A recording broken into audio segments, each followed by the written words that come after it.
Hi, everybody. Eric Smith, Race Review Online with racereviewonline.net here on the Prime Sports Network talking the IndyCar again. The final week before we get a much-needed week off from this long stretch, really starting in May with busy month of May. Back up to Detroit this year. The reason I have this kind of generic pit picture is we've never been to this Detroit circuit before. It's downtown. It's not on Belle Isle. Kind of an inaugural race. I know they've ran there in the past, but it's kind of a different layout. So they're going to call it an inaugural Chevrolet Detroit Grand Prix up there for this track. So not many pictures to have since we've not been there. So granted, this is back after Indy. So it's one of the things of my questions I was asking going into this weekend is this the best spot after Indy? Is it Detroit? Years past, it was Milwaukee, and then got to Texas, another oval. Is a street course really going to move the needle coming off the month of May? Ratings were up, attendance obviously up. Last year, the ratings went down for Detroit because it was on USA. This year, it's back on the big network, NBC. So I'm curious what that's going to look like next week at around this time, what the ratings come in, because you can't just keep losing the luster when you leave Indy. And granted, Detroit's big in the automotive industry. Roger Penske runs the Speedway, runs Detroit. So he's obviously not going to take away from his own race after Indy. This is a prime location. So, but the question is this the location that's betterment for the series? So we'll see what everything looks like this weekend, which kind of rolls into, was it good for leaving the island of Belle Isle? That race in the last few years has been damn good. Will Power came from 16th to win last year. So is going away from the island going to be a good move? Because you don't know what this track is going to offer. The island, at least we knew the last few years, produced really good racing. It was a kind of a wild card street course. You could win from anywhere. It was fun.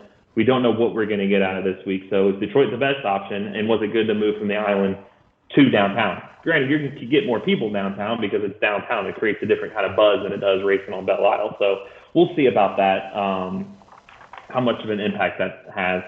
And also the thing is it wise to race the week after Indy? Or should you pause? I get the immediate attention, but you kind of just feel like a bunch of weary paddock and guys going through the motions.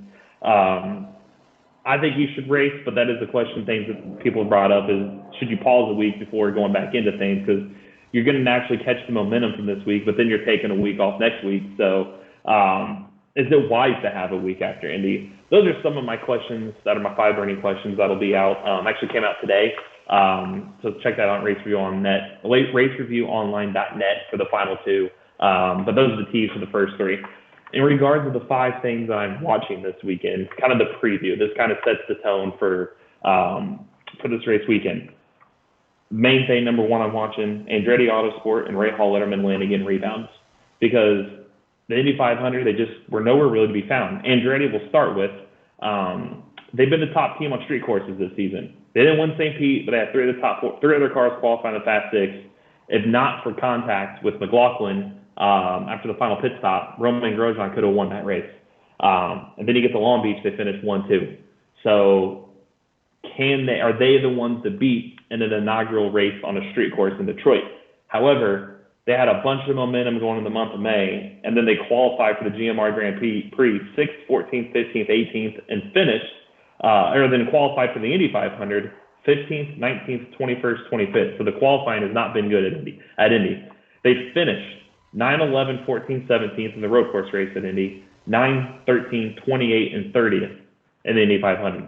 They've got 3 combined laps led, the last 2 Indy 500s. So they're leaving the month of May a lot less momentum than they entered it with. In fact, one could say they've got no momentum right now, and that's a far differential of what we were talking about coming into that month.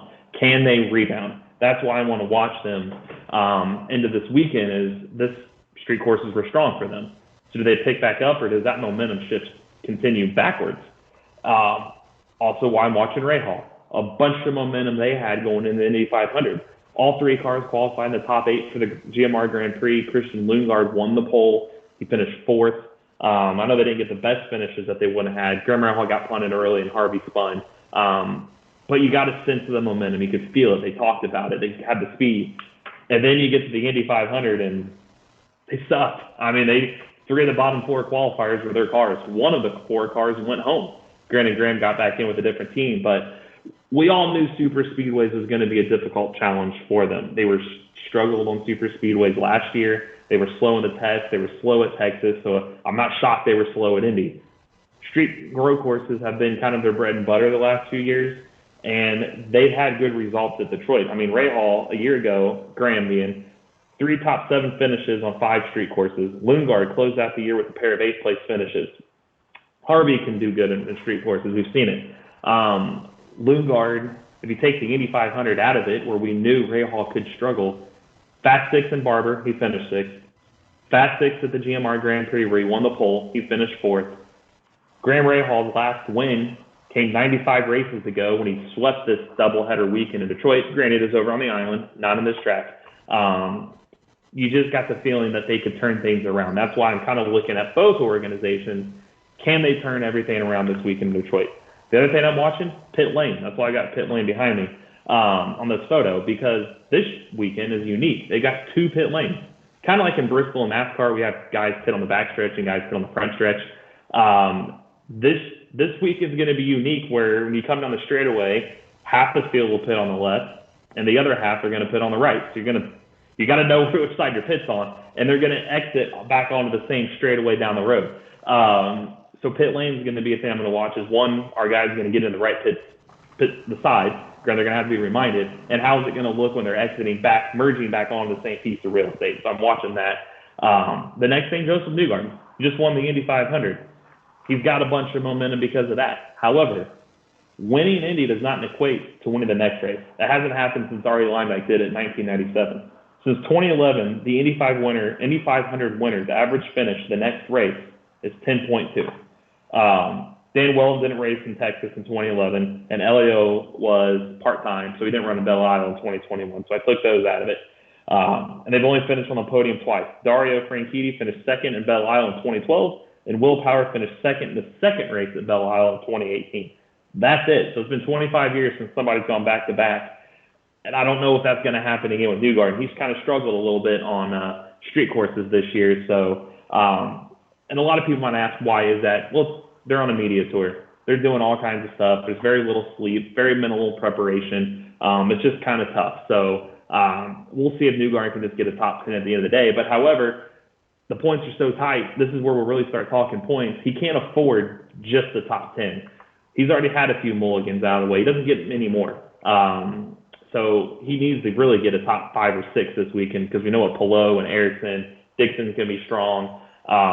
Will Power is always strong. He won the final race at Belle Isle last year. McLaughlin's pretty good on street courses. So it's going to be kind of interesting to see how those points guys shape out. 2 more points left. Turf Wars. It's Chevrolet in Detroit. It's their backyard. Honda was the team to beat last year. Heading into that race, they won the Indy 500. And in practice, Honda took 5 of the spots to top 10, and they had 10 of the top 13 in the first session of practice. The Saturday morning practice, they went 1, 2, 4 of the top 5. Qualifying, they put 4 cars in the Fast 6 and 9 cars in the top 12.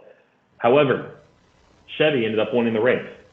Now we're back. Chevy got revenge on Honda getting the first Indy 500 win since 2019. Does Honda try to pay him back on the street course in Chevrolet's backyard when running around the Chevrolet building that is downtown Detroit?